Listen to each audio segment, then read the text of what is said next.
Hey, this is Tyler Jones, and you're listening to the Element Podcast.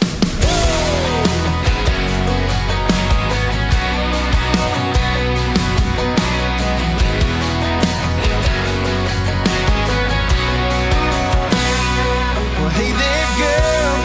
I bet you've heard that before. The way you sit right there, acting like you're so bored. What can I say? What can I do just to show you that I'm like no one else in the room? I don't need a good line, give you a good time. Just bring it on when I grab your hand. Dance with me, baby. You're gonna save me from another Friday night with empty plans. Don't need you. What's happening, all my woods people? That is The Night off of my newest release, which is Wave 2 of Bright Side of the Earth. If you like it, go check it out on Spotify or iTunes. But currently, I am sitting in a hotel lobby in Flagstaff, Arizona, looking up at a big old 7x7 bull over the fireplace. And I've got KC Smith, everybody's favorite co-host, on the line right now. What's up, dude? Sitting here listening to a giant thunderstorm coming in, ready to rip us to shreds. But we've got like probably, 20 minutes until it like officially hits here. So we got plenty of time to do an intro. It'll be fine. That's good, man. Yeah, I've heard that y'all have been having some pretty severe storms. They said there was like tornadoes in Greenville and Fort Worth this week, I guess, right? Yeah, I don't know about the Fort Worth stuff. Yeah. I guess I'm a little bit more localized. I just don't get out much. But I know that Greenville had some down power lines and stuff earlier today, and then they haven't said anything much about tornadoes, but there was reports of baseball size hail earlier around the area. You know, I like to hear that because it's either golf ball or softball every time. You know what I mean? I know. I they break that. it down. I'm like, yeah. Why don't we ever have like key lime size hail or something real descriptive? You know what I mean? Yes, I know exactly what you're saying. And honestly, like the only time I've ever seen softball size hail was with my sister-in-law up in Denton. She actually sent pictures of it. Other than that, it's never actually been softball size that I've seen. You know, so dude. I've never seen big hail, but it's kind of scary. Well, we went through the Fort Worth storms on the way out west, so that's kind of how I knew about it. We didn't hit any tornadoes or see anything, but it was pretty nasty, and we hit a lot of rain. But as most of you people know that are listening to the podcast or have been listening, I am on a trip out west right now. We left and stayed in Midland the first night, and then the last 2 nights we stayed out in the Gila wilderness. And Casey, did you get all the points I sent you today? I did not. I've been doing church stuff tonight, so I haven't really got to look at a lot of stuff. I saw some pictures that you'd sent me. Yeah. It looked like y'all went to the south part of the unit and hung out down there a good bit. Well, we were there, but we were also, we were smack dab in the middle of it. Were you? I sent you pictures from the very middle of it, and then videos from the south end of it, yeah. So all that stuff, all the pictures are from probably 10 miles from where we're going to be hunting or so, I imagine. Cool. I got to spend about 10 seconds looking at them earlier, so I'm looking forward to getting to dive into a little bit more. Yeah, 10 or 15 miles. I don't know. I was looking at it earlier. I didn't get a real good look at how the actual distance was, but yeah. Anyway, sweet. Yeah. So I got you a little bit of reference there. Hopefully, it's kind of hard to tell. It's cell phone videos, but did see a dead cow elk somebody had smoked on the road. They do exist there. That's good to know. It wasn't there. It was actually in a different part of New Mexico. Not too far from there, but they do live there, man. Saw some cool country today. Have a lot of exciting things to talk about in regards to that, but we're gonna kind of forego talking about that kind of stuff on this episode. And maybe wait till next week when I have a few more adventures under my belt, because this week we have a really awesome guest in Tony Peterson, who has written for all kinds of publications. KC, you want to kind of run through kind of his accolades, I guess, a little bit? Yeah, Tony's been writing for everybody, it seems like forever, and he's not much older than us, so he's been doing it for a long time. Mm-hmm. I think name him off, he's been publishing them, but he wrote for Peterson's Bowhunting for a while. I think he's wrote for Bowhunting magazine a lot, Outdoor Life, Illustream, The Works, and then now he's doing the Hunt for Real podcast, which is a pretty cool, really cool, more conceptual type of hunting podcast, you know, not so much like how to kill a big buck in 5 different ways, but a lot more about that human element that's really kind of fun to tap into. You know, the hunting story is something that's kind of undervalued in media, but it's highly valued if you're a hunter. Mm-hmm. Yeah. And he's kind of tapping into that deal. Yeah, dude. He's we got pretty conceptual in this podcast, and man, like, I don't know how like focused it was, but we kind of hopscotched around, but we had some pretty good talk, man. I thought it was a lot of fun. We're pretty hyped about going out of state and hunting some more. Dude,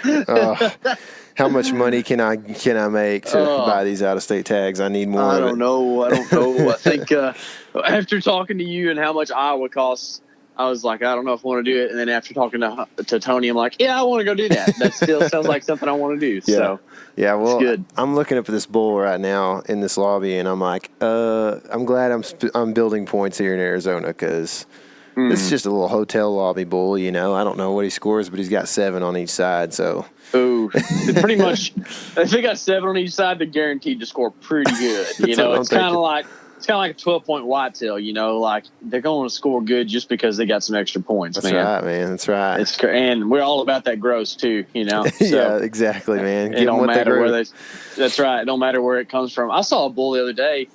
Speaking of bulls, I watch videos on YouTube and just practice field judging bulls a lot. And actually, Jay Scott's got some that are set up for that. Mm-hmm. And one of those bulls had just like an extra brow tine. Like, wasn't a 3, wasn't a 2. It was just another brow tine that was full size. It's like, dude, that's like 14 or 15 inches extra right there. Yeah, that puts you almost like 2 classes above. Yeah, exactly. He goes from a 340 to a 355. That's a lot. Yeah, you know, dude, that's like a 4-leaf clover right there, man. I know, man. That's the one I'm looking for when we go out there. The old extra brow. That's right, man. EB. I think there's one in there where I was at, man. It was remote, man. I can't wait to tell you more about it, but. Yeah, I'm pretty stoked about what we got coming on. We're actually going to the Grand Canyon tomorrow, so pretty excited. Right. That's cool. Yeah, so big deal, you That's know. The place. Can I tell you a story real quick? Yeah, I would love to hear this. So my wife the other day was like, "What's that one place that people go to, and it's like a vacation spot?" I'm like, I don't know. And I was like, she's like, yeah, we're going to see it in Colorado. It's like the Rio Grande or something. And I was like, well, we got the Rio Grande in Texas, and then there's Rio Grande in Colorado. She's like, you don't want to go to the Rio Grande? The Rio Grande. I'm like, I mean, I'd like to catch a cutthroat there, but yeah. I mean, the river ain't nothing special. And she's like, wait, let me look this up. And she starts looking. She says, oh, the Grand Canyon. The Grand Canyon's what people go to, not the Rio Grande. No, not the same thing, girl. Not the same thing. Slightly different. Yeah, but it's more like different states. A little more of a wonder. Yeah, exactly. Yeah, dude. There's a Rio in there, though. It's Colorado, right? Yeah, the Rio Colorado, the western Colorado, not the Texas, Colorado. That's right. Yeah, it's confusing at times, but dude, you can't convince my granddad those are different rivers. You can't. It's the Colorado River. That's funny, dude. That's cool. Dude, if there's one thing, man, I would love to do is a float trip on that, you know, through the canyon, basically, on the Colorado, fishing and stuff. I think that'd be cool, man. I think that'd be awesome, but I probably won't be doing that this time around. Well, I think you gotta put in for the permit a ways in advance. Yeah, it's from what I understand, if you don't do it with a guide, you're kind of an idiot. So I don't know. That's just me reading stuff. But yeah, I think it'd be so cool. That it's kind of a top-notch thing that I like to do. But being that we're going to be gone so much and moving around and hotels here and there, we're just trying to not to spend another $300-400 to hire a guide, you know, or whatever to do that. No kidding. So we're just going to see the canyon and see the couple of units I'm going to be hunting in the next few years for elk, hopefully. Cool. Man, can you hear this thunder on my end? Yeah, dude. I didn't know. I thought that was a wind noise. That's awesome. No. Yeah, it's kind of crazy. Well, it's about to get wild there, so I guess we will probably hear from Tony then. I think the night we talked to Tony, it was pretty stormy too. Man, it's just stormy weather around here. It's just an omen of things to come. It's just going to be a wild, crazy, stormy fall. That's and right, I mean, stormy, like, we're going to be storming the Bulls. Oh, baby. Storming the Bucks. I think it's going to be thunder in the hills, man. Oh, I love it. I love it. All right, well, let's get Tony on the phone, man. Sounds good. All right, so now on the phone we have Tony Peterson. He's an outdoor writer and the host of the Hunt for Real podcast, which is a new one that is in the podcast world. What's up, Tony? Not much, man. I'm just chilling up here in Minnesota. Minnesota, you're a world apart from us, man. Actually, I shouldn't say chilling because it does not feel like Minnesota today. It is smoking out there today. Man, it's I bet you it's cooler here where we're at than it is where you're at right now. We had a pretty major cold front come through this week. We've had so much rain and it's been crazy, but I'd say I spent some time in Minneapolis. We actually we were talking about this off the air. We did a fly fishing video it was like a part of our one of our urban series that we were going to do, and it was muggy, man, up there. So I guess that just comes from there being a lot of water in the area, but it's we know what it's like to have a humid climate here in East Texas. So where were you guys fishing up here? Oh, wouldn't you like to know? We were right downtown. Minnehaha? Yeah, that's right. Does that ring a bell? Okay. Yeah. Yes. I was just curious because when you say you're actually in the cities, it's just interesting to me. I mean, there's water everywhere up here to fish. Yeah. I first learned that. So I've told you before, I have family up there that my granddad was from Ely, and then I've got family that live on Gull Lake up near Brainerd. So I went up there and visiting, back, when I was a little kid, riding around on a bicycle, and it's just like a lake on every block, and you could go catch like little, what do you call them, hammer handle pike or something like that? Isn't that what y'all call them, hammer handles or something? Yeah, you can call them lots of stuff. We call them slime darts. Slime darts, I like that. That's better. Yeah, I like that. Yeah, they're nice for kids. Yeah. A lot of people don't like them, but if you're running a couple of little kids out there on the lake, it's not so bad having a population of little northern pike out there. Yeah, for sure. What's your eating fish up there? What do you like to eat? I can't eat fish, actually. I'm allergic to fish. Really? Oh, no. That's terrible. I know. And I have fished a lot. I can't prove this because I don't know how you could, but I think I hold the record for most fish cleaned by a guy who can't eat fish.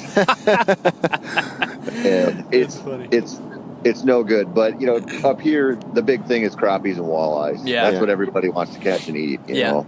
My cousins always feed me sunnies. They really like sunny, which I guess is like what we call brim or perch or sunfish, but that's what they like to eat. They fillet out, and then, little bitty fillets that are, I don't know, the size of a... bite size. Yeah, they're like bite size, right? But they take the time to fillet those little things. But they're good. It's a different type of fish for sure. They use that kind of malt vinegar flavor on them and stuff. It's a lot different than your southern fried catfish, but it's a good different. It's a lot different, yes. Yeah, it's pretty tasty. Do you venture off in the lutefisk world very often? Well, I don't, because I like living, but I don't. I know that's a badge of pride that Minnesotans have, and it's like we pretend that we're hardy because we have horrible winters, but really all we do is complain about them and hate them. Yeah. And the lutefisk thing is kind of the same way. It's like one of those things. To me, it's like the all day sit in the whitetail world. Like everybody talks about it, and there's like 7 people actually doing it. Yeah. I totally feel it. And speaking of that kind of thing. Minnesota was the first place I ever felt 0 degrees, and I don't think I ever want to feel it again. It's just too cold. I think we were up there for Thanksgiving, and me and my dad, like what we do, anywhere we go, if you don't get to hunt, you get out and drive around, look for deer, and that's what we were doing. Got out early one morning, it was 0 degrees. There's a tarantula on the road. I haven't seen one of those in a while. Sorry. Anyways, I saw a rabbit there. Texas, right? Tarantulas. It was 0 degrees, and it just felt like your face was going to fall off. So, did y'all see any deer? I think we saw a few, but I really couldn't open my eyes. So it was it's like that. Zero sucks. Yeah. It's a hard thing, man, to go sit on a tree stand when it's that cold. I mean, you can layer up, and if you have something that breaks, that'll block the wind pretty good. I mean, you can do it, but it's just you're running on a certain amount of time. I mean, a couple hours, and if you're in like an open air tree stand, it's gonna be rough. If you're out pheasant hunting or something and you're moving, you can get used to that. But just sitting there, especially if there's a lot of times there's like a real strong north wind with that cold weather, and man, it's not much fun. Yeah, man. We always, Casey and I will see like a dude going and getting in some big enclosed blind, and not to name anybody here, but I just think of redneck blinds, and we always look at each other like, oh goodness, like for real, But the thing is, we don't hunt in that kind of weather, so we don't know what that's like, I mean, it's bearable most of the time in a tree stand for us.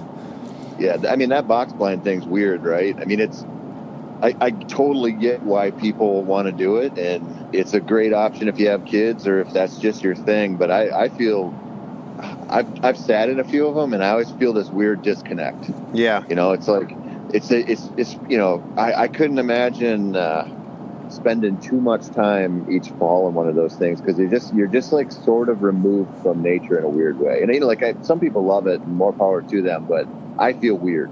Yeah, for sure. And what's funny is for different reasons, probably just laziness and the fact that we do a lot of rifle hunting in Texas. Like, I grew up in a box blind a whole lot of my life, and now I haven't sat in one in years, and I can't imagine going back to it for the exact reason you're saying. It's kind of like, I don't know, you just might as well just open up your back window in your house and do the same thing. And if you do that, it's fine. It's just, for me, there's something cool about climbing up in a tree or like finding a little hidey hole on the ground. It's just kind of part of the fun of hunting.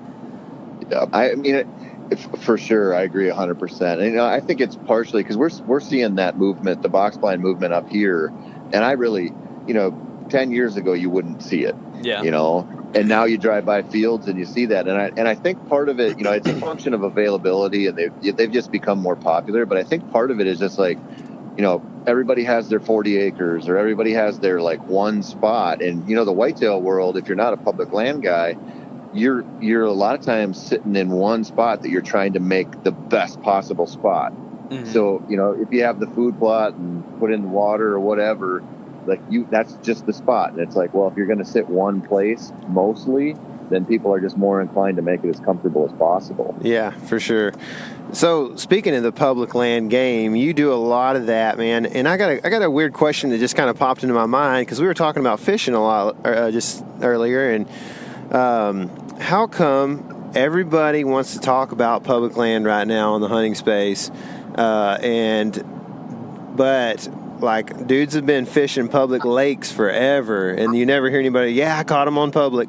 You know what I mean? I caught that fish on public, Yeah. What's the difference there, man? Why is there this movement? Because I think we're just accustomed to having public water, and so everybody's on the same playing field. But I think in the hunting world, we're kind of like course correcting from dominant the private land hunting situation has been like portrayed media wise. Like we've been fed a lot of information for a long time from guys who are hunting really primo properties. Yeah. And the general public looks at that and goes, I don't have that. Like they get burned out on that type of information. So I think we're kind of we bent way out. We had a few people fill the need. We've had the Ranellas and the Newbergs of the world come out and say, I'm a public land guy, and there's like a skill level attached to that you can't really honestly attach to somebody who's hunting deer that have been babysat their whole lives and highly managed. Right. And so I think, and again, like, hey, you do whatever you want to do, I don't care. But I think that's like the general perception is like, well, everybody's fishing public, so we're kind of on the same. Not everybody. I mean, there's private farm ponds and stuff like that. But generally, if you say you're going fishing, I think people mostly assume you're going to public waters. But hunting, like there's an awful lot of private land hunting out there, and people have just taken it as like a little badge of pride to be a public land hunter. Sure, yeah. It's like the vegan or the marathon runner. Like, they're going to tell you, you know? Yeah, for sure. Yeah, mostly CrossFitters, I think, like to tell you that they do that. But no, that's true. So, but here, okay. So, as a member of the media, then why were we fed in the hunting space this primo private land property, managed property thing for X amount of decades or whatever it was, or it still are, I guess, to an extent. But how come we never visited that, from the beginning of hunting media or fishing media? You know what I mean? Why did we? Well, we did. Well, so here's the thing about that. Some of the people who made it big in early fishing were kind of doing what some of the people in the hunting media have done, and it wasn't nearly as common, but some of those guys were fishing places that you and I couldn't get to without writing it down. But it wasn't, it wasn't known. And the thing that changed fishing a little bit was, BASS has been out a long time, and there was like a different feel towards some kinds of fishing because there was competition on public water, and people were seeing the experts fishing places you could go to fish any weekend you wanted to, and there was like a mixing of that tournament world and the professional media. But even I think part of it is that, and I think part of it is people don't put the same value on a 4-pound largemouth that they do a 140-inch whitetail. Yeah. My kids can catch a 4-pound largemouth off the dock by accident. They're never going to arrow a 140-inch whitetail by accident. Yeah. Right. Yeah. And so I think we just kind of we let the fishing thing slide because it doesn't mean as much. Right. So so competition, essentially, if I'm hearing you right, is what kind of brought the fishing movement into the public spectrum, I guess, a little bit earlier than hunting. So, I guess, why is there no competition for hunting? Or I know there are. I mean, we have the Los Cazadores big buck contest, all these different ones down in South Texas especially. But it still doesn't, those are still private land. It's not like, hey, we're all going to go out on public this weekend and we're going to see who can shoot the 4 heaviest squirrels or whatever, Well, that's a good question. I never thought about that. I mean, I think part of it is a function of hunting not being a very good spectator sport. Okay. And so, fishing, you can watch somebody catch a fish and nobody's going to cry over a largemouth getting a spinnerbait stuck through his face, right? Yeah. Mm. But the general public does not want to see a deer get shot. And I think it's just a function of, hunting is a lot of times kind of an ugly thing when it goes right. If you're not used to it, you and I, we see a deer get shot behind the lungs and we're like, that's perfect. That deer's going to run 50 yards. The lights are going to go out and it's awesome. A lot of people don't have the same reaction to that. Yeah. Yeah. Yeah. And so it's just a different thing, man. And it would be very hard to find a situation where you could take, 10 hunters, let alone 150, and be like, all right, we're going to let you go in this, however big a place, and you have, 3 days to scout, 3 days to hunt, and whoever kills the biggest buck is the winner. I think it would be, I think there'd be a lot of cheating. I think it'd be a nightmare. Yeah. Yeah. There's already a bunch of cheating in the hunting spectrum and fishing too. Yeah. There's always guys getting thrown out of tournaments and stuff. Do you think that? We've been kind of invited to do a couple different, and it's just widespread. Somebody casting a big net trying to get something going, but one was some elk hunting competition where they, score you on biggest elk you kill in Colorado public land. Another was a whitetail thing, or whatever. And I don't know, it just feels so wrong, and it feels icky. It feels a little bit like I don't know, like just something that is perverse. But at the same time, I don't mind fishing tournaments at all. And I don't, why do you think, is that the general consensus by a lot of people, you think? And then why do you think that is? I think you hit the nail on the head there, man. I think it's an intuitive thing where if I go out and fish a tournament and I put my 5 in the live well, at the end of the tournament, those bass swim away. Yeah. That resource is still there. Hopefully, once in a while you hear about fish dying off if the water's really warm or something, something happens in the holding tanks or something, but that's an anomaly. But when you're going to go kill something, especially something like a deer or elk, whatever, there's something to that. Like you don't want to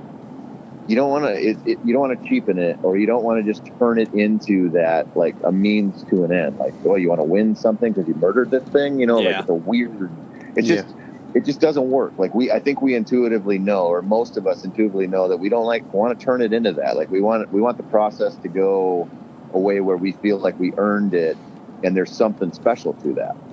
What's ironic is that most of those fish in the tournaments die too. So it's kind of like, well, a lot of them do. You just don't see it. I think they've gotten, we've had some issues with that up there, and I think that they've gotten better about their timing and their handling, because they've had there's been some bad publicity around that. Yeah. Oh yeah. Well, you see these guys get pulled into these giant gymnasiums or whatever, and they rip a couple fish out by their jaws and they're flinging them around. It's not a good look, really, when you think about it. Well, no, and it's not, that's not the proper way to handle them. I get it. Yeah. Yeah, for sure. But anyways, I don't know. It's just kind of weird how, and I don't know if I sometimes do get this feeling, but like, for instance, I was telling you earlier how we caught a pretty big striper one time on a fly rod, and like for some reason, like that experience felt a little sacred. But like today, I got a couple little ones in the cooler, so something about that fish or about that, and I guess it's kind of the trophy thing that we get a little bit more of in hunting. But you said a while ago how we don't want it to feel like a means to an end. And you're an outdoor rider. You've been in the riding space for quite a while, pretty successful at it. I was actually listening to your show here a while back, and you brought up media hunts, which really isn't something that I knew much about at all. And I don't really know if I want to know a ton about them. But can you tell us, I guess I'm just going to inflict some pain on myself, but tell us a little bit about what a media hunt is. Yeah, it's,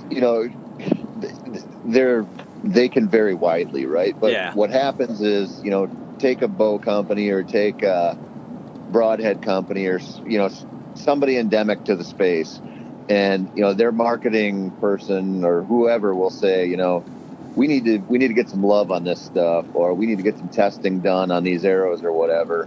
And they'll get a hold of a budget and figure out, we can go down to Texas and do an axis hunt, or we can go to South Dakota and do an antelope hunt or something, and they'll invite members of the media to go along, and obviously with the expectation that they're going to get some print or digital love, or they'll film something, and they're fairly common.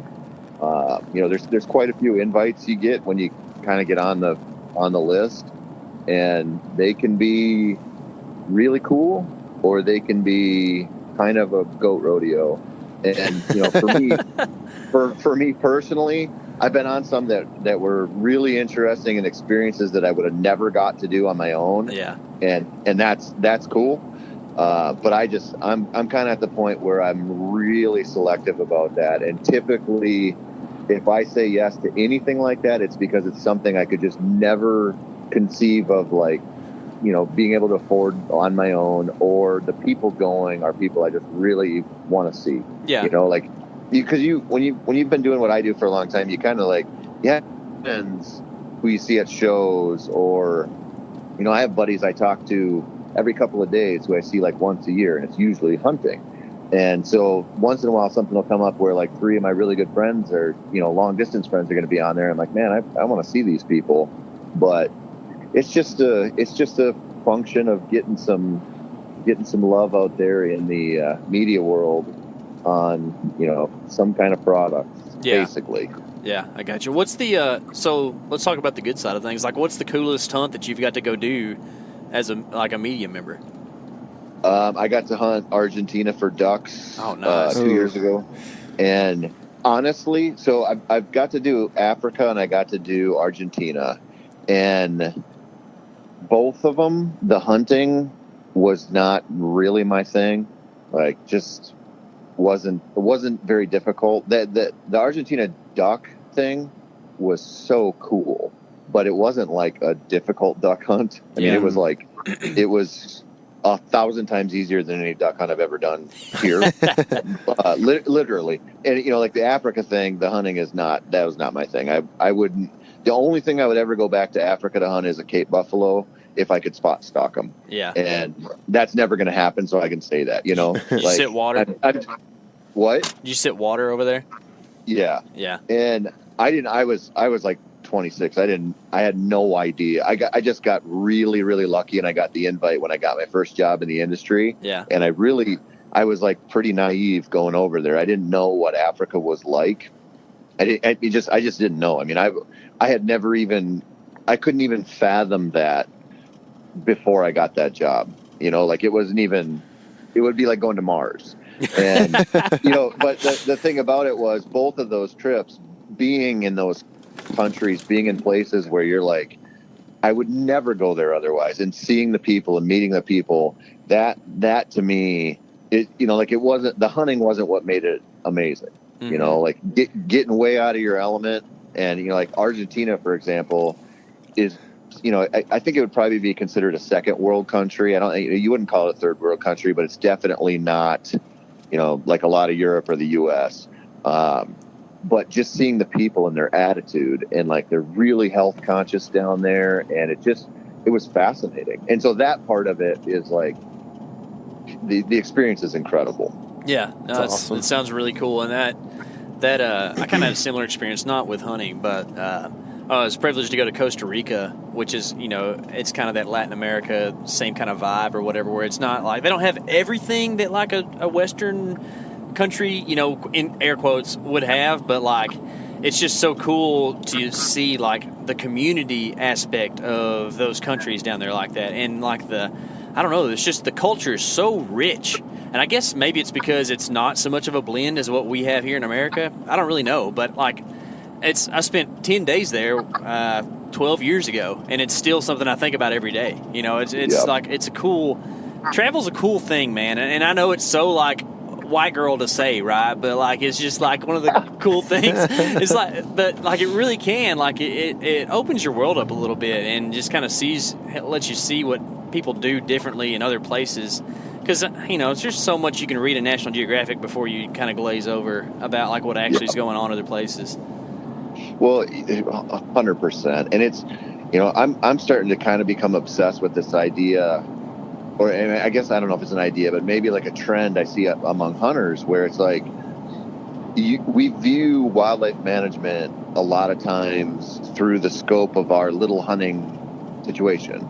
Yeah. So, let's say if in Minnesota here, for example, you might have 40 acres to hunt or 80 acres that your grandpa owns, and it's really easy to think about like deer management or turkeys or whatever through the scope of your experience on that property, because that's where you spend your time. Yeah. But there's an entire world happening in your county, and then in your state, and then in the country, where people are having vastly different experiences, and everybody's kind of looking through their own lens. And it's like, it's real easy to sort of get sucked into that xenophobic perspective. But when you go way out of your comfort zone, and you don't have to go to South America or anywhere like that. I mean, to be a whitetail hunter and to go elk hunting is like, okay, this is a different world. Like it's I think all of that stuff is just good for us, not only as hunters but just humans. Like just to see what's going on outside of our bubble. Yeah, for sure. Yeah, well, and that's kind of. You're talking about like counties and states and stuff there. It's kind of firsthand for you. I know that Minnesota had some pretty controversial CWD protocol that kind of was instated this past year.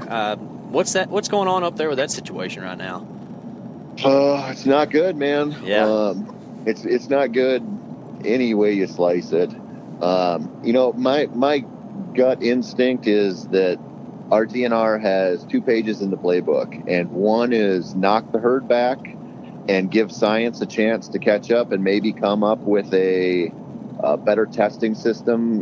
We need something for live deer, and we need something like immediately a cheap post-mortem like test. We need something like, you guys, all of us can go buy for $10 or whatever and test our deer, some strip or something. And think, I don't know this. You know, I haven't interviewed anybody on CWD in a couple of years because I got real burned out on it.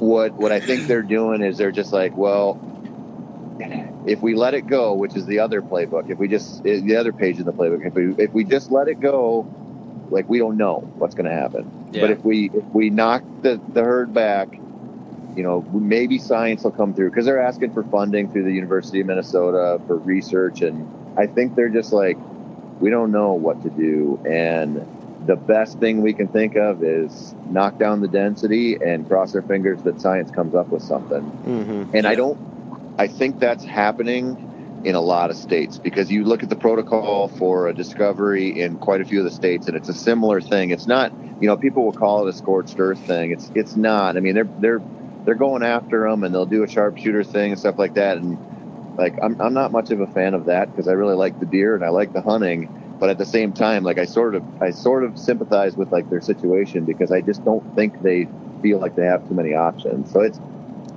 all in all, long-winded way to say it really sucks. Yeah. I mean, and that's kind of the basis or verbatim of just CWD in general across the country. It's like, it just really stinks, man, and nobody really knows what to do. It's kind of the hot potato, you know, like, here, let's just throw this over here and see what happens. I don't know. And Texas is so widespread. It's such a big state, and then you've got all this, you know, whether it's exotic game or, you know, fenced whitetails or whatever, just all that going on. It's the same. It's not the same as that y'all have going on, but it's a completely separate but also serious issue with just how it's crazy how you just hear about the next new case, and it's not the county over, it's 200 miles away, and you're like, well, how did that happen? Let's just connect the dots here. It's kind of ridiculous, but whatever. So outside of your, you know, the bubble that you spoke about earlier, you know, what's your, you know, obviously you've been and seen and done and that kind of thing, but what hunt do you wish somebody would be like, hey, come do this with us or whatever? What's the dream hunt, man? You know, probably anything that's like feels pretty far out of reach. You know, so any kind of sheep hunt, mountain goat, something like that, that I just conceivably, logistically would be really hard to make happen. You know, whether it's just the odds of drawing a tag or the price tag or whatever. So, you know, it's just, I would love to hunt one of those mountain species that's like, you know, you're going into like a legit high country, alpine, scary, you know, like that kind of opportunity. I don't care what kind of sheep, what kind of, you know, goat it was. Like that appeals to me, because I just think, you know, if you're going to do that, if you're going to get a chance to do that, like, that's going to probably be a once in a lifetime thing. And you're going to, like, there's just going to be so much motivation for, like, you know, we made fun of the CrossFitters before, but it's going to be like, man, you know, you're going to go do that. You're going to be working hard to make sure you get the most out of that hunt. Yeah. Oh yeah. Yeah, for sure, dude. I can relate, because KC drew a really good elk tag. I don't know if y'all talked about this at any point, but he drew a Gila tag this year. So I've been trying to make sure that you know, I'm not the slowest guy in the pack that goes on this hunt. So I've been working hard. He man. Talked me into a Taco Bell burrito tonight, so I guess we won't. Yeah. So, but no, and that's a cool hunt, man. Like, I watch some YouTube videos sometimes, and I don't really have like the sheep passion. Like, I think a doll would be cool in Alaska, but like, I don't have that bug, which I guess a lot of guys don't until they shoot one and they're like, go crazy about it. But I do enjoy those like adventure stories of guys who go over to like you know, Central Asia and hunt them at like 15,000 feet and stuff like that. It's just it's so cool and so foreign that it's like almost. It's hunting, but it's just a completely different thing, you know. And I think that would be neat to see. I would read your story about that for sure. I mean, I would be 100% content to do something in North America. Yeah. You know, I mean, when you see those dudes going to the Himalayas or wherever, I mean, that's just, you know, my thing about that kind of stuff is like, it would just be harder to get information about. I'm not saying I wouldn't do it if somebody was like, hey, bro, you want to go we're at Tajikistan to do something cool, I'd probably do it. But I like I like something a little more domestic, whether it's the lower 48 or Alaska or Canada, where at least you could like do a lot of research and figure, like try to figure something out for yourself. I think it would be a lot harder if you were heading to another continent. Sure, man. Yeah, OnX doesn't really work up, in Tajikistan, so it'd be kind of tough. I don't really know. Probably it does not. I don't know how you navigate, and I don't know. That's I really like. I value this in multiple ways, but I value self-reliance as like something I enjoy, and I also value it in someone else too. Like when someone is self-reliant and can manage on their own, like I give them a gold star, right? And whenever you go on a trip like that, like you just have to just succumb to being guided at that point in time. Like there's no semi or whatever. Like some guy is going to walk you around and let you shoot sheep, which it's going to be an awesome experience either way. But like you just lose that. I don't know, and I hate to say DIY because that seems to be like the cliche acronym for things these days, but you lose any aspect of that, right? And that's kind of, I don't know, what you and I started talking about was just the kind of that drive to go on hunts like that, where you get to go and do your own thing. So tell us a little bit about like what you do as a hunter nowadays. Well, so let's back up for a second because that's so interesting to me because when I'm thinking about like when I say a sheep or a mountain goat hunt or something, I'm thinking about a DIY hunt. Yeah. Like when I'm thinking from the perspective of like a media hunt, that perspective, I'm thinking like somebody's paying for my way to get up there and I'm hunting with a few people I might not choose, but I'm not. It's interesting that it comes off that way because I wasn't in my head. I'm not thinking about that. But I wasn't saying that you were. I was just saying like those Tajikistan style hunts or whatever. When you go over there, like it's a safety thing at that point in time where there might be a guy with an AK across the mountain and you need a guy that speaks his language on your side. But I know what you're saying about the lower 48 kind of stuff for sure. Yeah, if you're going to do something crazy exotic, you're just accepting the fact that you're following a local up the mountain, probably a whole team of them. So, no, I hear that. So, sorry. Anyway, I just wanted to clear that up because I think that's interesting because when you were saying that, I'm like, oh man, he thinks I'm talking about guided hunts, and then I'm like, well, yeah, we're talking about sheep hunts. Probably everybody would be. Yeah, and that's really the thing that kind of. I don't know. Well, not the thing. The thing is money that holds me back. But another thing about like the Alaska thing is you have to be outfitted to go hunt a doll, right? Isn't that the thing? Like you have to or have a next of kin or something like that. And like, I just don't really want to do it that way. And I haven't explored it because I just am not financially where I could do it right now. And I don't want to tempt myself to do something stupid. But like I don't want it to be muddied by that side of the experience. I want what you're talking about where it's the whole self-guided kind of thing. That sounds cool. Yeah, I think with any kind of sheep or mountain goat, you're like obviously severely limited. I think mountain goat you'd probably have a few more options for unguided, but overall, it's unfortunate, right? I mean, it's like you see a lot of these opportunities sort of, these keystone species, they sort of bend toward the, obviously they're high dollar because of the demand, but then also they sort of the opportunities become built around the outfitting industry. And so it's just like you kind of check some stuff off your list like, well, that's probably never going to happen because I don't want it to happen that way. Yeah. Yeah, not to mention the markup on what it already costs to get up there and do the hunt to have an outfitter that's required of you, in British Columbia or Alaska or whatever it might be. So, yeah, for sure, man. So, I guess we kind of are starting to understand here, like, what Tony Peterson stands for and what he looks at, what he values. And, with all this, you're kind of like right now you're making a move into the podcast world. And I kind of just want to talk about like how, I guess how you've gotten to this point where these are the things you believe and you value and how writing, might have, led you to this or media hunts or whatever it might have been, your experiences as being an outdoor writer. And then also maybe kind of talk about, I guess the burning question here is, do you see outdoor writing going away anytime in the future? Gosh, I hope not. I hope it sticks around for about 25 more years anyway. But it's changing, man. How we're consuming media is changing, and the thing.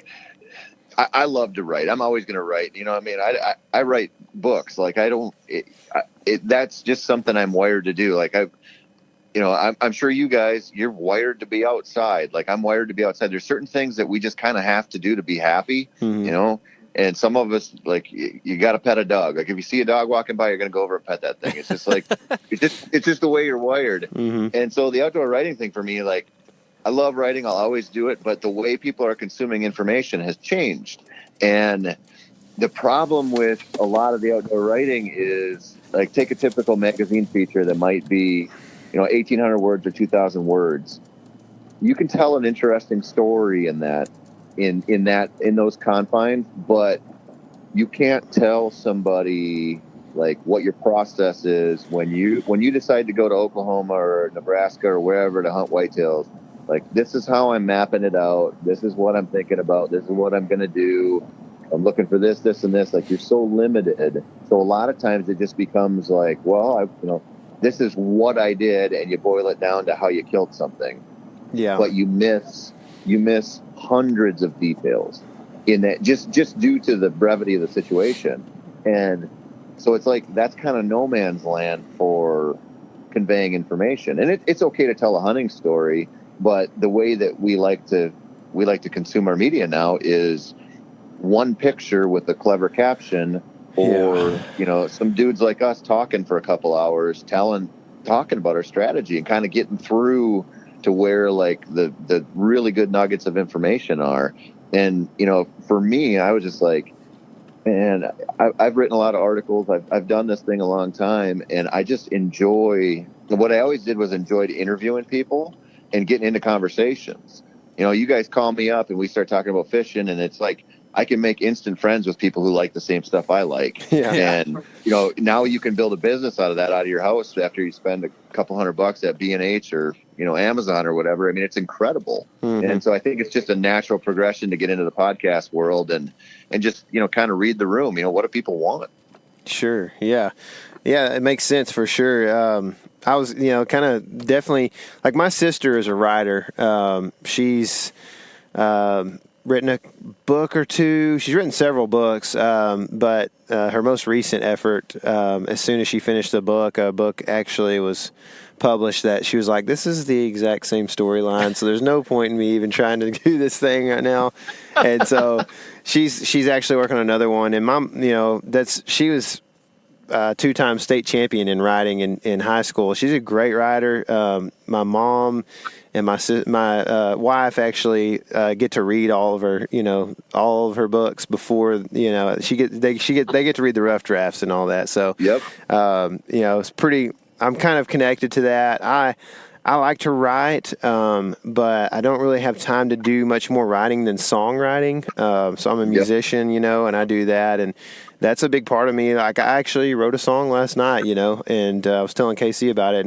And that doesn't happen all that often anymore, just because you get kids and life going on and stuff. But it really is an art, and an art is something that I don't know. Sometimes I was talking to my wife about this the other day, and I was like, man, sometimes just some of the arts are just so like, you can focus solely on doing the best job at that art that you can do, and it'll probably be undervalued or underappreciated by people, because there's also, like, this whole aspect of, like, salesmanship, right? And then so like for you, it may, whether it's you being a salesman or not, somebody has to sell your writing. So that maybe Outdoor Life or whoever it is, their marketing department, but I don't know if that's, like, if you can kind of speak to that whole kind of thought there with, like, balancing, like, salesmanship and then how you how art how is important to you. I guess I know this is, like, probably pretty far from hunting, but we're kind of all over the place in this podcast. No, man, anyway, so. I'm fascinated by it. I mean, dude, I love music. I play guitar every day. Like, I hear somebody say that they're writing songs, and at this point in my life, if somebody's doing something like that makes them happy, commercially successful or not, I'm like, do it, go for it. Like, because people hear that and they're watching that, and that's like inspiring to them. You know, I mean, it's the same thing.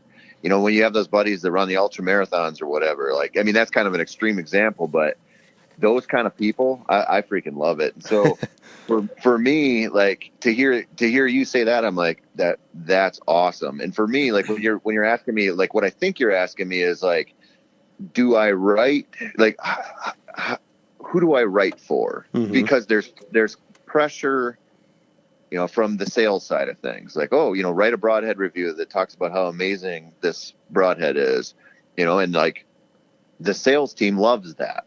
The advertisers love that. The subscribers, I don't know. I think they're like, dude, we see right through this. We understand what you're doing here. They'll tolerate some of it if it comes from a place of like, I actually used this thing on, you know, for a month straight out in the bush and loved it or whatever. Like if it comes from a place where there seems to be some like integrity to it, some genuineness to it, I think they like it.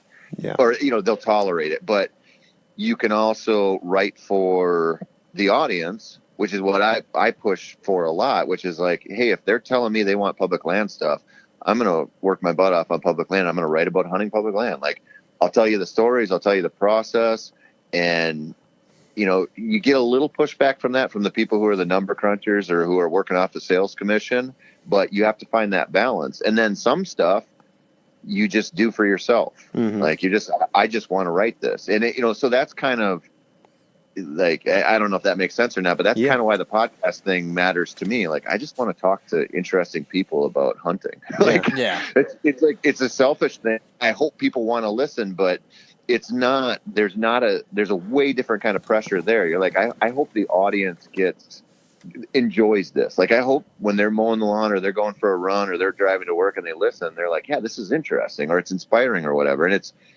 to me, I think that stuff's awesome. Like when you go home and write a song, I think that's freaking cool. Like, keep doing that. Sure. Because that's, whether it's for anyone, whether it goes anywhere or not, that stuff is, I think it's like valuable to the world. Not to get like totally hippie on you. No, but I think, dude, you're right up my alley here, hippie. Dude, I think being positive, and I think we need positive stuff, and I think we need people who are like, you know what, I'm going to do some cool stuff. You can come along for the ride or not, or you go do your own thing, but just like be happy and do cool things. Yeah. How are you? So the section that is, I'm going to do this for myself. Like, how does that fit in as far as like, for instance, I mean, and okay, just like as a little bit of a, I guess back info on me. I toured in a band for almost 10 years, 2 bands, and had pretty decent success for a few years here and there. And so like I have some ideas on this, but I just interested in kind of picking your brain on this. Like, where does doing something for yourself with full integrity, like where does that fit into the whole picture of like, I'm going to make a living at doing something that I love? You know what I mean? 100%, man. So you just keep fighting the good fight.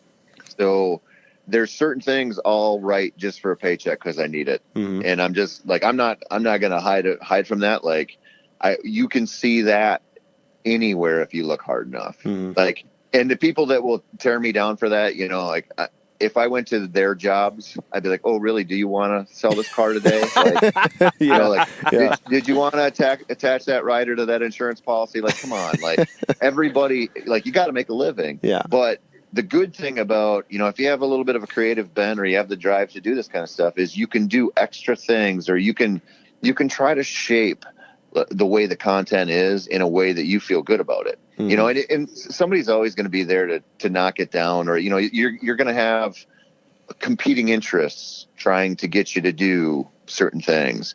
But if you're doing a good enough job and there's enough demand for it, you can get away with a lot. And, you know, it's just that balance between, you know, whatever maybe title you're writing for and the sales guys and the editor and the audience and just personally what you want. And you just kind of try to fight that fight where you're like, you know, I will be successful if people want to read my stuff or they want to hear me talk. So I better listen to them. You know, like if what they're asking for is a certain kind of thing, then, you know, kind of like those, I don't know if you know the hunting public guys, but those guys, I mean, they're out there and they're like, hey, you guys want us to go hunt out west? And, you know, I mean, they have this stuff kind of planned out, but they're like, yeah, go do that. And they're checking with their audience. You know, Randy Newberg does that all the time. He'd be like, hey, what do you guys want us to talk about?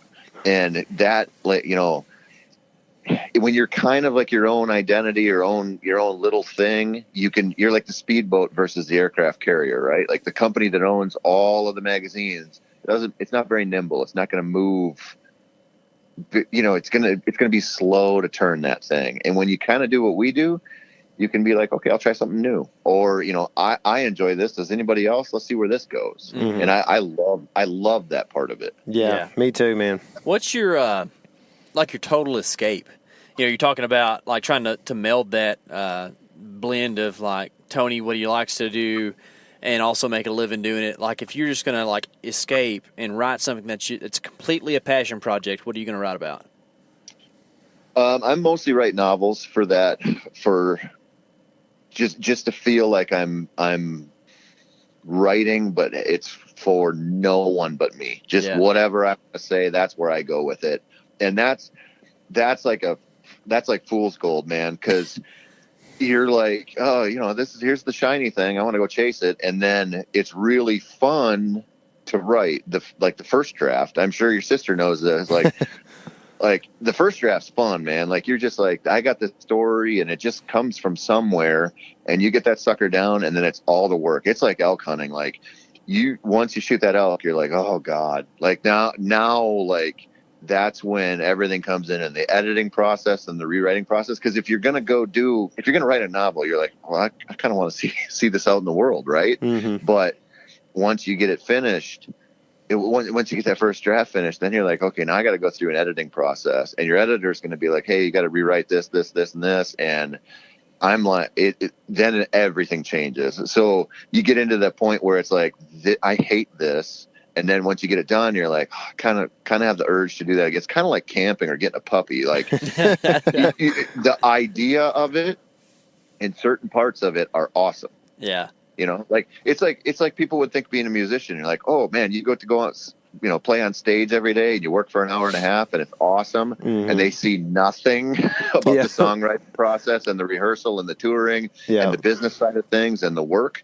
They just see like the one part, and you know, it's just there's a lot to it. So anyway, that's kind of the escape. Yeah. Man, it doesn't sound like a very good one, probably. No, it's great, man. I mean, I have some pretty simple sounding things that are escapism for me, you know. So, but it's just, and you hit the nail on the head, you know. I relate a lot of things to music on this podcast just because I had a lot of experience there. But man, it really is. It's you know, if even like, you know, us bringing a YouTube video to our audience here, I mean, they didn't see the hours we sat in the truck and like, you know, I know it sounds stupid, but like honestly, like the fast junk food that we had to eat, you know, like instead of like having a decent meal at home, you know, or whatever, you know, and same thing with the music is like, I used to always complain to people. I was like, man, you know, we get these people that want us to play a private event and they want to know how much, you know, and so we're like, well, you do understand that we don't just like project our voices. There has to be a sound system and lighting too if it's going to be at night because we can't see our instruments. You know, like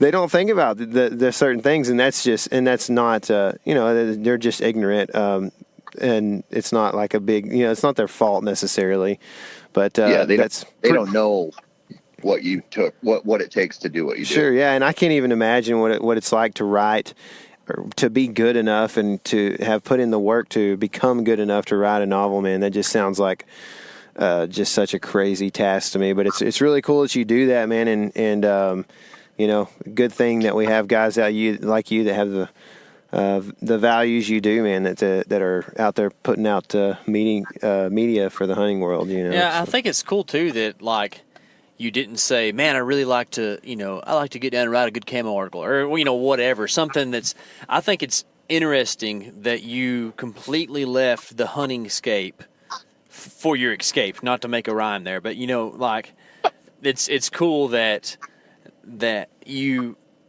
That's something that I'm going to use the air quotes again on industry, right? Like in the industry, people kind of ignore that they have a life outside of hunting in the outdoors. And don't get me wrong, it's a huge part of my life, right? But I'm also a carpenter and I'm a youth minister and I do a lot of other stuff, right? So you don't have to, eat, sleep, breathe, blood and guts this stuff all the time to be passionate about it. And I think that's cool that you find escape somewhere else other than writing about something in the hunting world. Well, I think you have to, man. And I think what you said about all the other things you do, I mean, that's everybody. And that's one of the reasons why, like, I try in my life not to be super judgy about people, and like we see this tribalism and we see people hating on people all the time for like one thing, I mean, the easiest example for us to understand is somebody who hates hunting finds out you're a hunter. They don't care about anything else. Yeah. You're an evil monster if you go, push rabbits around and shoot them and eat them. Like they're not going to take into account being a father or your job or where you came from or anything else. It's just you have this one part of your life and they're going to be like, you're a horrible person because of that. And I think that's just crazy. It is crazy, man. I was talking about this with my wife last night, man, because where Casey and I are is like big dairy country. I mean, we've got like the Southwest Dairy Museum in Sulphur Springs. Oh, it's a riot, man. It's like, it's like a real deal, man. There's like giant cow statues, in the hometown. It's in front of my high school. So when I went to high school, like you're telling people how to get to your school, just turn left at the cows. It's like the giant porcelain cows. And so, like, dairy farmers are like a big, like, historical, a heritage of our area, and they're doing some kind of dairy like festival pretty soon, I think, and there's supposed to be a bunch of like activists that are gonna come and stand on the streets in cow suits and stuff and like just cause a riot, and it's like, and this is a small town, man, obviously, and so I was like, man, I was talking to my wife, I was like, man, I've noticed so many people like having issues with dairy farming and dairies and all this stuff lately. Like, what is the deal? And she was like, it's just social media. Like, people they can just find one thing and they can just gripe about it, and it doesn't matter like who you are. Same thing you said, it doesn't matter like who you are. If you like to drink milk, then you're a bad person all of a sudden, so it's insanity to me. It is, and I grew up in a little dairy farming community too. I'm pretty familiar with those people, and you literally could not find a harder working group of people than dairy farmers. Oh yeah. Like it would be tough. It would be a tall order to find people who work harder and who have less malice in their hearts. Like, those are not people who are out there trying to bring bad stuff into the world. Right. Like, that's. And to protest that, I always think about that, like from the hunting perspective, like the animal rights activists, they hate us, right? Mm. So if there's like a coyote, hunting competition or whatever, or something that they can protest that's related to hunting, they're going to do it in a heartbeat. But they don't just go stand at Burger King and yell at all the people eating burgers. Like there's like a selective hate to it. Yeah. And it's like, it's just so silly. Like, I'm like, man, like you think like you've convinced yourself that you're doing something good for the world and you're just making it a worse place. Like, oh yeah. It's ridiculous, man. And the thing that always gets me, and this might be something that's repeated by other people, I don't know, but like the most peaceful, cleanest death an animal will ever experience is that by a hunter. Every other death that they will experience in the wild is going to be more violent or more painful than what we inflict. And you take that and combine it with the fact that somehow, some way, an animal has to die for you to eat what you're going to eat. And I don't care if it is a green bean. Somebody put pesticides on that green bean and a bug died. Like, it's the farmer drove from his organic farm and squished bugs on the windshield. Like, there's always things that are going to die, right? Yep. So if you just try to ignore that death happens, you're going to live in la-la land, and then you're going to end up protesting dairy cows, right? Like, that's just it's just a big cycle. I don't know, and maybe that's the disconnect that it's kind of coming full circle to, like hunting media. Like, if we portrayed it for so long as like, guys on 1,000-acre farms killing 200-inch deer, and that's all it seems that it's cared about. We're kind of ignoring the fact that you're killing a wild creature and you're making it a touch less wild, so people kind of become disconnected from it, For sure. We haven't done ourselves any favors by presenting the image. We haven't controlled the narrative very well. We look like all we care about is giant animals, and that's a general statement, but like, if somebody from the outside's looking in and they're looking at hunting media, they're going to be like, wow, these guys just want big stuff to die. Yeah. And, with that, part of that has changed some with Ranella and that kind of mentality, but it's not, we got a long ways to go yet. But, what you said about that disconnect with a lot of people and, animals and farming and the whole natural thing, like that is a major problem we face. And these people, that hate what we do, or they hate dairy farmers or something, and they eat organic and they think they're being responsible, they're silly. Their heads are in the sand. I live around organic vegetable farms here. I go for a run. Like I went for a run today. I ran by 2 organic vegetable farms in the suburbs of the Twin Cities. These places, if you go knock on their door and you ask them to hunt, they're going to let you hunt. Guaranteed. You know why? Because they want lots of carrots to grow. Sure. So if you kill their deer, if you kill their deer, carrots will grow. They'll have more tomatoes to sell you. And I'm not sure if I've ever told this on a podcast, but I was running one time, I don't know, probably 2 or 3 years ago. And there's one organic vegetable farmer right down the road from my house. I run by there all the time. And they hire a bunch of high school kids to work there in the summer, weeding and, manning the fields and whatever. And I ran by one day and all these girls were standing at the end of this row of tomatoes and they were hacking away with their hose. And I stopped. I said, what are you guys doing? And the one girl came over and she said, we have to go through and pull all the caterpillars off all the plants, and we take them to the end and we chop them up. And so you think, okay, I'm going organic. They're not using pesticides, right? Well, I saw a whole bunch of caterpillars that would have been beautiful monarchs or whatever kind of butterfly getting just tore up by these little high school girls because that was their job. Yeah. And and then you can look out there and you can see, gopher traps. And I know during the hunting season they're pounding the deer in there. So I'm like, this is the facade of innocence here. Like this is a veil that these people think that their demand for a certain kind of vegetable and not for a steak is like way more responsible. That's silly. Yeah. But how do we, I've said this, and it's been a while since I've said this, but how do we change that narrative? Because we can't do it talking on hunting podcasts. You know what I mean? Like we can't, it doesn't reach anybody but hunters. And so like, how do we reach different people that need to hear that narrative, I guess? That's a good question, man. I think there's a possibility to reach the larger non-hunting public through 2 ways. Like one is just grassroots, like telling people those stories. Sure. Like when somebody's like, hey, I love organic, like, oh really? Like letting them know what's really going on and saying like, you don't have to be a prick about it, but you can be honest about like, this is the reality of what's going on. And there's a couple big platforms, like I'm sure you guys listen to Joe Rogan. Like that dude has done an awful lot for awareness of hunting, even though like his talking about hunting, he's coming from a different place. Like when you're hunting $12,000 bulls on the desert with Chris Pratt, like you're in a different world, but he's still like the best conduit we have for the most responsible hunting talk you're going to get that's going to reach the biggest audience in the world. And so like I think and Ranella on a smaller scale, he talks a lot about reaching non-hunters. Like they get a good response out of non-hunters who just think he's interesting. So those dynamic personalities, like it's not a lost cause. Like guys like us talking on these podcasts, no non-hunters are going to listen to it. But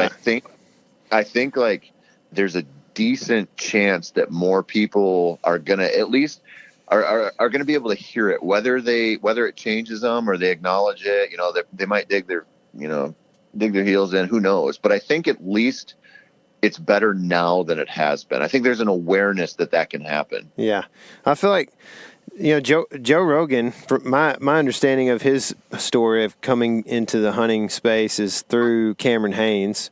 And so, like, in my opinion, if that's the truth, I see that as like kind of almost like a responsibility that some of the big media guys in hunting should kind of like take on themselves, I guess. You know, it's like, hey, how do, you know, instead of like, you know, me just going hunting all the time and, you know, making TV shows about it or whatever, like, how do I take this relationship I have with so-and-so rap artist or whatever, you know what I mean? Like, you know, whoever it might be that's got like a huge, you know, following, and you know, some of these guys, they, you know what I'm talking about. They hang with like people of the same caliber, the same social status, and such. So like, they need to find a way to like do that more often. You know what I mean? So that we can reach those people. That's kind of like something they should be held accountable to. I feel like, you know. I'm not going to disagree with you there. I don't know how you. I don't know how you get up to. Yeah. I don't know if you're going to go up to Cameron and lecture him on not preaching the right things or not. But no, I mean, I just think that they're not, and I'm not talking about him necessarily. Just I think there are a lot of guys that you know, have some status that should maybe think about that and try to do that a little bit more often, because they're the guys that can make a huge impact. 100%, and I don't disagree at all. And I also think, I mean, I think even more. Maybe it's too late for this, but on the same vein, that's part of the reason why I felt like some of the publications I was working for and the companies I was working for on the print side were failing us, because we wouldn't even have that conversation. Mm-hmm. And you know, it's a different audience, but it's not a small audience. And so, you know, it's easy to think that like Cameron Haynes is larger than life because of his amazing following, and he does have a good following, but there are a lot of brands out there that they're reaching a lot of people, and it might be largely an endemic crowd. So it might be the echo chamber you're already talking about, but to not try, or to at least not explore the possibility that we could reach out and maybe, you know, bridge the gap a little bit and get some positive information out there, that sucks. That should be done. It should have been done a long time ago, but it's still a possibility. So it's not just that, like, I don't want to single an individual out, because you don't know. I mean, who knows how many people Cameron Haynes has brought into the fold? You know, it's more than it's more than most people, right? Yeah. But you're right. Like, if we can do better, we should be doing better. You know? Yeah, for sure. And I think that's, you know, as we obtain platforms, speaking like the three of us here, you know, it's something that we're going to have a responsibility to do. And I don't know, I think it's good to bounce off, you know, ideas off each other of how to do that, because, man, it's really easy for us to walk in a room of hunters and have something to talk about. Like what you were talking about earlier. You know, we started talking about fishing, like, hey, we're buddies, right? But if you can't bridge that gap with someone, you know, how do you do it? Where do you find it? So, you know, how is Tony Peterson, through his writing, I'm not going to put you on the spot too much here, but like how has your baseline shifted as what you used to write about as opposed to like what you try to write about now? Oh, that's a good question, man. I've been pushing the public land thing for 10 years now, so I've been doing that a long time. And I would say, honestly, I've gone more from like how to, like trying to take you from point A to point B, like point A being not having a dead buck to point B having one, to just go have the experience. Like, you know, way less focus on the big bucks and way more focus on, you know, life is slipping by, man. Like, go do something cool. Just like, you know, if you think you can't afford it, you know, people, like, we talked about crazy hunts, right? We talked about South Africa and Argentina and these things that are expensive, crazy, but most of the hunts I do every single year of my life are over the road, over the counter, public land hunts where I camp. So they cost me, you know, $500 tag and everything included, $600. Like there are adventures out there you can have, and you can hunt cool stuff. You can hunt mule deer or antelope. You can go hunt elk. It's going to cost you a little more, but my focus has kind of shifted. I mean, I still write some of the how-to stuff because there's just such a big demand for it in the whitetail world. But my ideas have kind of shifted. Like my perspective has shifted where I'm like, I just want people to understand that they can 100% make something like this happen, and just to go experience it, even if it's a turkey hunt. Like if you've never gone and you have the bend to do it, go do it. Yeah, for sure. And it's interesting you say that about the how-to stuff, because I mean, pretty much the most powerful guy in our world right now, the hunting world, is going to be Ranella. Like, he's the guy, everybody listens to what he says. He's compelling. And I've listened to most of his podcasts. There ain't a lot of how-to going on over there. You know, it's a lot of storytelling. And I think that's why everybody's drawn to Steven so well, because he can tell a story. And I think that that's something that we're missing as hunters, is we got so caught up with this whole, like, how do you get it done, to instead telling about what happened while you're out there, you know. And I think you and I have talked about this off air some, but like, man, we're missing a huge aspect of what this used to be, because it used to be a community, and now it's more of an activity where like hunters were like a thing, and like you did it as a community, and it's a thing that like everybody grew up doing, and like you had fun doing it, and you had hunting camp and all these different things that made it like so just a part of who you are. And now instead it's kind of like a master's degree that takes a long time to get, and then you may or may not get paid off. You know, it might be a master's in psychology or something, you know, like where you don't get paid. You know, and that's kind of what it's turned into. But I think that telling that story and throwing the human aspect back into hunting will be huge for hunting being able to continue and at least having participation. Yep. Well, man,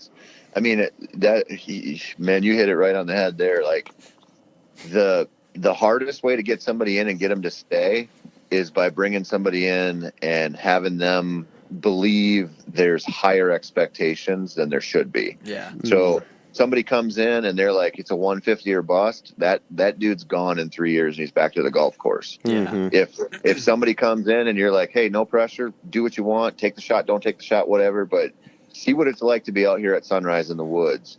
That person, and that's why a lot of women are coming in now, and they're doing a hell of a lot better than the men, because they just generally seem to be less like worried about, you know, having to kill a big trophy and competing. They're just kind of like, oh, I'm just going to take this for what it is. It's the same thing. And Tyler, I'm sure you've experienced this. Like if I go to teach somebody guitar, and I've got a guy sitting on one side of the couch and a woman sitting on the other side of the couch, brand new to guitar, and they're like, I just want to learn how to play. The guy's like, teach me Metallica solos right now. And the woman's like, all right, what are scales? What's this C chord? How do I hold my fingers? And like a different process. And this is a generalization here, but we as men, we're like, we got to be the biggest, baddest right away. And it's hard sometimes to realize, like, hey, this is like a multi-year thing to get anywhere near good at it. And you don't have to be good at it to love it.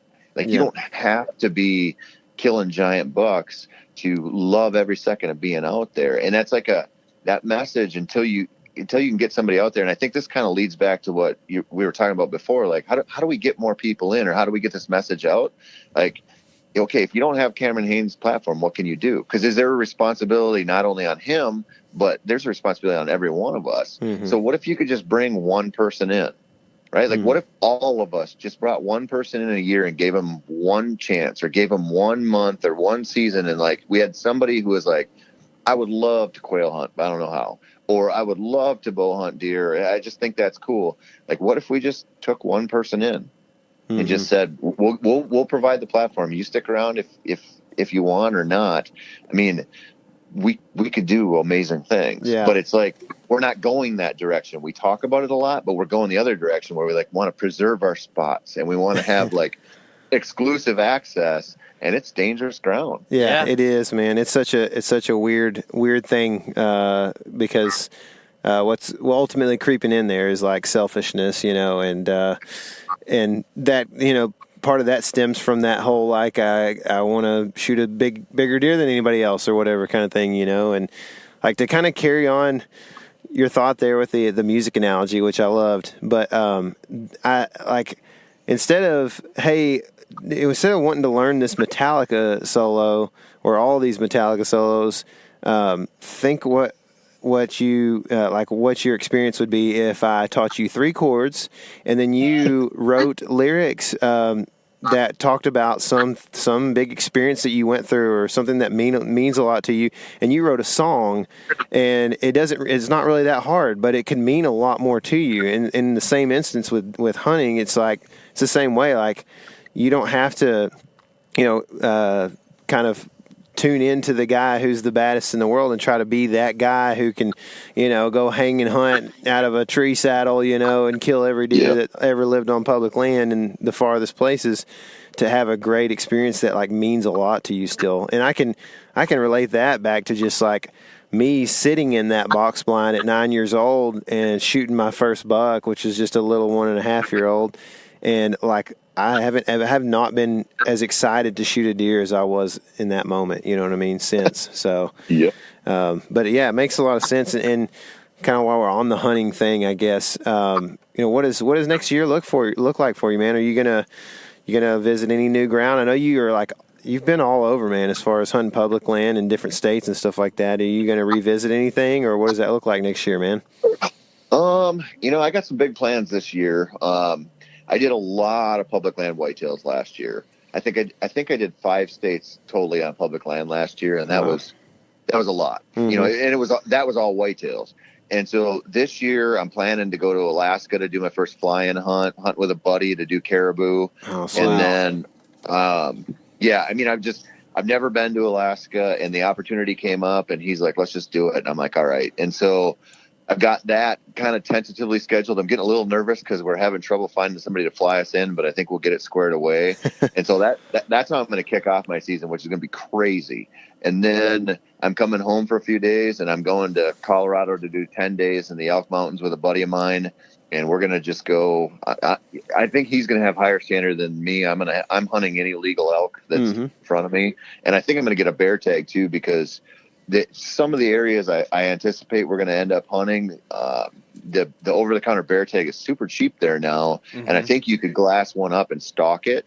So it'll be kind of just, it won't be the primary focus, but if I can stalk a bear, I don't have much interest in hunting them over bait anymore, but if I see one I could stalk, I'm going to go do it, because it'll just be a cool deal. And then, I'll do the Minnesota, Wisconsin whitetail thing. I'm going to do North Dakota again, because I just love hunting that public land out there. And I'm kind of looking for one. I kind of got a little bit of space left, that I'm kind of looking for one new state or one new spot in a state. I'm not sure what that'll be. It'll be a short trip, so it'll probably be somewhere in a state. Like, it'll be a state I've hunted, but probably not a place I've been to. Because I love the new stuff, man. Like, you talk about teaching somebody a couple chords and writing a song. Like, what that says to me is just like, challenge yourself to do something interesting. Like, challenge yourself to do something that's going to make you feel like you accomplished something. And when it comes to just like traveling to hunt deer, I mean, it sounds stupid, but like, I love that part of it so much. When you're just like, all right, I'm going to a new place. I'm going to give myself 4 days. I'm going to do all the research ahead of time that I can. But when you show up, it's always different. There's always different stuff going on, different factors you don't think about.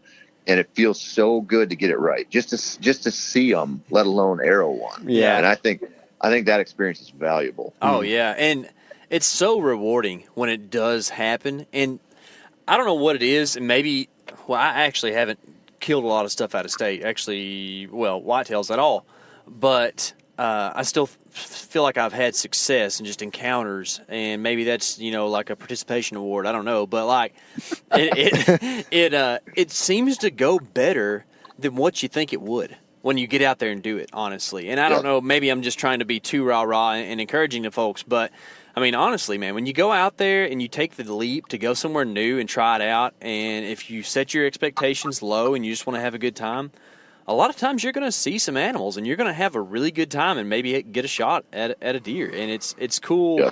I mean, for me, I've recently started traveling out of state to hunt whitetails, and that's kind of the big takeaway for me is that, man, it goes right a lot more than what you think it would. I don't know, maybe there's something to like just getting stuck in your like old ruts at home, and you kind of have this Oedipus complex where you work so hard at it that it actually doesn't go as well, and then whenever you go somewhere different and try something new, it just kind of falls into place. But I think you're right, and I think traveling to hunt with realistic expectations, and that also the expectation to just like enjoy it. Like, this is going to be just cool. No matter how this shakes out, this is going to be a fun experience. I think you always hunt better that way, like with that mentality, because you just don't get hit by like that, paralysis by analysis, where you're like, I have to kill a big one. So what's the best way to do this? Or, like I didn't see one last night. So like I have to start out. What do I have to do to make this happen? And like, there's like something to just kind of go with the flow hunting where you're like, man, I'd just be happy if a scrapper 6-pointer walked by and I thumped him. Like, I wouldn't care. And I do this, believe me, I know this because I do this. When you go with that mentality, it seems like, it seems like the hunting, the decisions you make, they tend to be right a lot of times. And what's crazy about it is all that pre-hunt research you can do. A lot of times you've put yourself in a position where if you hunt with a good attitude, you'll be around a good one. And it surprises me how often it happens. It's like by no means a guarantee, but it's not as rare as you'd think if you put in the research and you go hunting with the idea that you're just going to enjoy it. Yeah. Yeah, for sure. And I think that too, something I'm learning and kind of look forward to experimenting with in the future is, I kind of have this thing where if I spend a good bit of money on a tag and it's going to a state that's known for big bucks, I kind of already have that expectation because I want to go kill a big deer because that's what people do there. And then I spend a lot of money on the tag, so I feel like I owe it to it. When there's a ton of states in the lower 48 that have some really awesome public opportunities in some pretty wild places and some varied terrain, big woods or open country or whatever it might be that you can go hunt fairly inexpensively. And if you go out there and knock over a meat buck, like, it's going to be success and you're going to high five and rah-rah, and go back and eat tenderloins, and it's going to be awesome. So I kind of think that you're onto something there with just putting a lot less emphasis on the trophy side of it and just experiencing something great, because that's what we all really love to do, is just go have that great experience. For sure. And I think there's a couple of side benefits to that, I mean, they're just awesome to begin with. Like if you're in the mindset where you're going to travel to hunt, you're probably also in the mindset with being cool, getting in shape. Like it's just you realize if you go travel somewhere, especially elk hunting, that you're like, like nobody ever gets in too good a shape to elk hunt, right? So you go to elk hunt and you're like, man, I could just all year long, I could be working a little harder to be in better shape. And I see this on whitetail hunts all the time, and that's like a nice side benefit because it's inspiration to just keep going to the gym and keep running, doing whatever, and just get your body better. But the other benefit I think is when you go, you guys are in Texas. If you go to Kansas and hunt the plains, or you went up to Nebraska and hunted the sand hills, or northwest corner and you were in the Pine Ridge area, you'd be a vastly different kind of hunt probably than a lot of stuff you're used to. It's just like me, where I live, I got a lot of deciduous forests. If I go hunt northern Wisconsin, it's like big woods, swamps, and then I go out to Nebraska and it's wide open, or wherever. And I think the more you do that as a hunter, the more like you just build, like you get a few more tools in your kit. You're like, I get more comfortable, because the whitetails are largely the same, and so it's the terrain and the pressure and the timing and the weather, regional, local weather that changes. And so you kind of just learn, like, man, the deer at home kind of do this, but here they seem to be doing this, and it's probably like there's a reason. Like nature doesn't do stuff by accident. And just overall, the more experience you do that, like it's like socializing a puppy. Like the more comfortable they get being taken to new places and being petted by new people, you just have a better dog overall through the rest of its life. It's going to have less anxiety and stuff. And I think when we travel and you go hang with your buddies and you camp out in a new place, like it's an awesome experience, and that's worth it alone. but the more you do it, the more you realize, like, I'm just kind of getting better at this everywhere, and then you enjoy it more, and it spirals. Mm-hmm. Yeah, that's cool. That's cool. That's a cool concept, man. I like that. Yeah, so kind of in wrapping up here, what state are you going to kill your tastiest whitetail in next year? So, man, I love to eat them.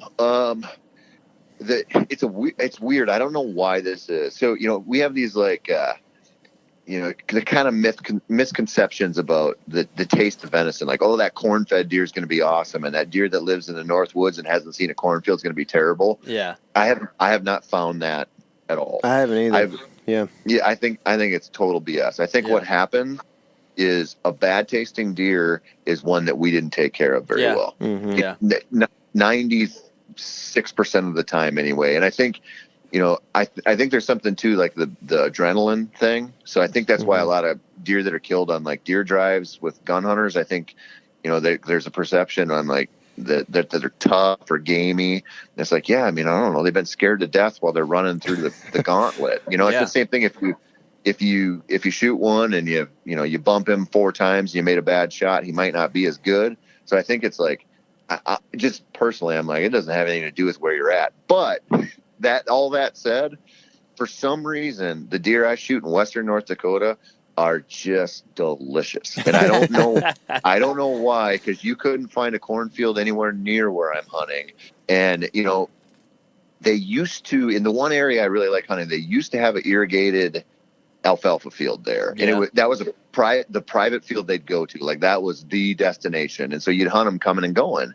And so it's like, well, yeah, those bucks have some groceries there that are lush, but that field's been gone. In the one area I like, it's been fallow for, I don't know, probably 5 years now. And I still hunt there. And now the deer that I watch, they don't care about that spot. They just browse. So they're eating like rabbit brush, and they're just browsers, but they're still delicious.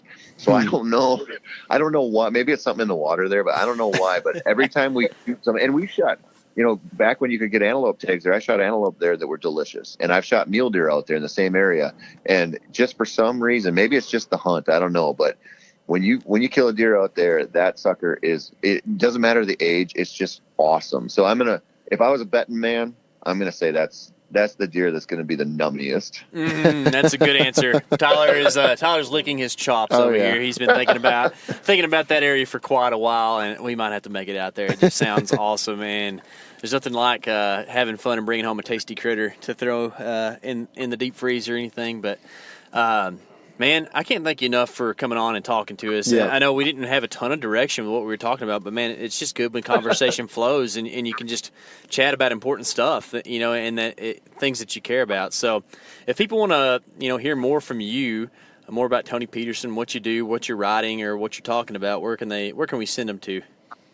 The podcast first. So, the Hunt for Real podcast, we got the website and all the social media stuff, and I'm also a big bird dog guy. So I host Sporting Dog Talk too. I have 2 podcasts, and that's kind of my other identity. And then, a lot of my writing ends up there. I'm writing for Bowhunter and Meateater and North American Whitetail and Gun Dog and Wildfowl and a bunch of magazines. So you can find my articles till you're absolutely sick of them, however long that takes you.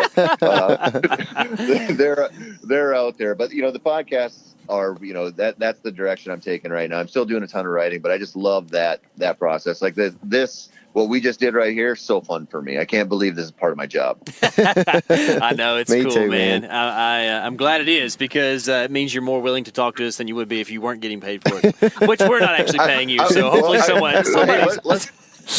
let's make this clear. I did not get paid to do this. I did this maybe somebody will send you a check. It won't be us. So yeah, I'm not saying I wouldn't take a check for this conversation. I'm just saying this was all done out of pure love and nothing else. Yeah. Hey, whenever we get them to write, we will send you one. But until then, and also, if you really want to practice having your expectations very low, you can probably fill that last little void down here in Texas where you're looking for something to hunt. But you're really going to have to practice what you preach on expectations. But invite's always open, dude.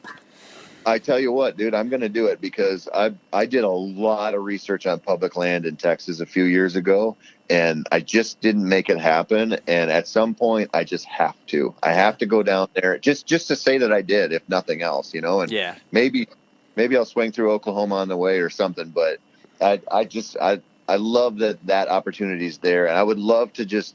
I got to get you guys on mine because I want to pick your brains about that topic more, because I think I don't know if there's anything in hunting that has more like myths and misconceptions than the Texas deer hunting experience, whether it's private or public. Oh man, I'm about to get 3 soapboxes and stack them on top of one another. Let's go. Well, then we got to do it. Yeah, that's awesome, dude. Sounds we good. will, man. Thanks. That sounds good to us. Well, until we talk again, dude, thanks for coming on the show.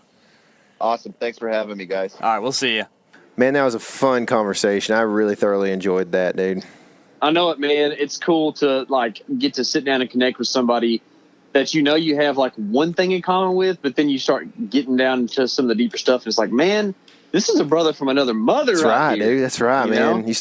You can feel the fist pumps coming through the phone. You know what I mean? That's right. That's right. You know, speaking of good conversations, man, we've had a few with Jess McLaughlin and Trent Fisher on the Backcountry series that we've been releasing, man. Those have been fun, too.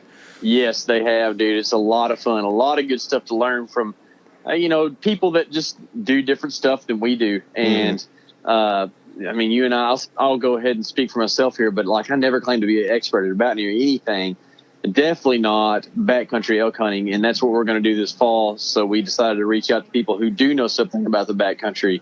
And I think that those backcountry episodes the first 2 have gone really well, and I can't wait for more of them. Yeah, man. Being in the Gila this week, and I was just like constantly thinking about it, man, and just thinking about, man, it's so dry. We're gonna have lots of water and this and that, and all these different things. And so it's definitely good that we got to interview all these people, and I hope it helps people out week to week. But it's releasing pretty much on Tuesdays so far. It's been so good, but we'll try to keep it going on Tuesdays. So be looking for our next guest next Tuesday. And we appreciate all the support you guys have given us and all the just love on that thing, because it's a lot to put together, and it's been a lot of kind of forward thinking and trying to make sure we get everybody lined up before I went on this trip and before you go on your vacation and everything else. So it's been for sure. It's been good. And if you want to support us, there's a couple ways you can do that. All right. Mm-hmm. We love iTunes reviews. They help us out a ton. It helps us with our optimization. And it helps us get in front of more ears, not in front of ears, into more ears, so more people can listen to us and hear all the good stories and stuff that we get from other people. And then also, Tyler's worked real hard to get our store going on our website. So if you're a fan of the element and you like the fact that we don't have to have sponsored ads or anything on our podcast, and this is just all free to you, then head over to our website, theelementwild.com, and check out some of the merch we've got. I think we've got like 2 different hats and some shirts and some hoodies and all kinds of stuff, right? Yeah, dude. Yeah.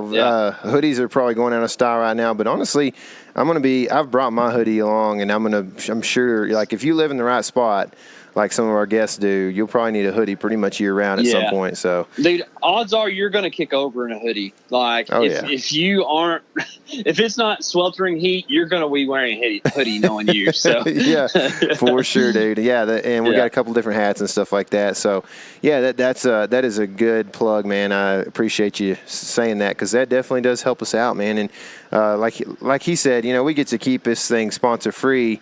If you guys, we know how many people are listening to this thing, and if every single one of you just bought a hat, much less gave us $1, this would be able to continue on sponsor free for some time. So anyway, that's a good plug, man. Also, iTunes is fixing to kick the bucket, from what I understand, and it's basically nothing, doesn't mean anything to you guys, but you can basically go into your podcast app on your phone, if you have, I guess whichever phone you have, but whatever podcast you have, especially if it's or whatever phone you have. If it's a iPhone, though, the podcast app is basically Apple Podcasts.